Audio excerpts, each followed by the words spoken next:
Pemerintah Kabupaten Ciamis segera membuka seleksi P3K tahun 2024 dengan 150 formasi yang sudah disetujui oleh Kemenpan RB.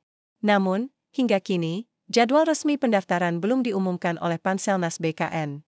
Jumlah formasi 150 untuk PPPK sudah disetujui Kemenpan RB, ujar Kepala Bidang Pengadaan, Pemberhentian, dan Informasi Kepegawaian BKPSDM Kabupaten Ciamis, Rifki Arifin.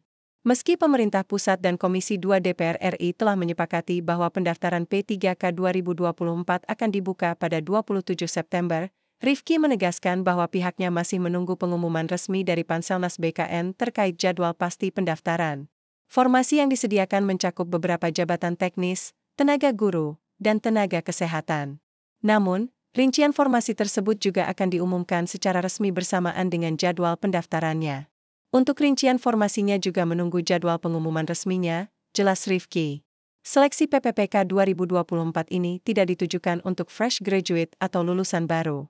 Pelamar yang memenuhi syarat adalah mereka yang masuk dalam kategori prioritas, seperti ex-tenaga honorer kategori 2, nona SN yang terdaftar di database BKN, serta nona SN yang masih aktif bekerja di instansi pemerintah. Seleksi PPPK ini artinya tidak untuk baru lulus S1, harus punya pengalaman kerja di instansi pemerintah, tegas Rifki. Pelamar juga diharuskan memiliki pengalaman kerja minimal 2 tahun sesuai dengan kompetensi jabatan yang dilamar, kecuali untuk jabatan fungsional dosen, pengawas sekolah, dan tenaga kesehatan. Selain itu, pelamar harus sudah bekerja di instansi pemerintah selama minimal 2 tahun berturut-turut pada saat melamar. Bagi pelamar yang tidak memenuhi syarat untuk mengisi formasi penuh, masih ada peluang untuk dipertimbangkan menjadi P3K paruh waktu.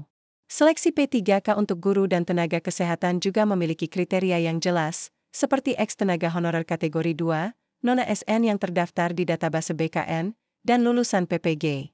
Dengan pembukaan seleksi P3K ini, diharapkan mampu menjawab kebutuhan tenaga profesional di berbagai sektor di lingkungan pemerintah Kabupaten Ciamis.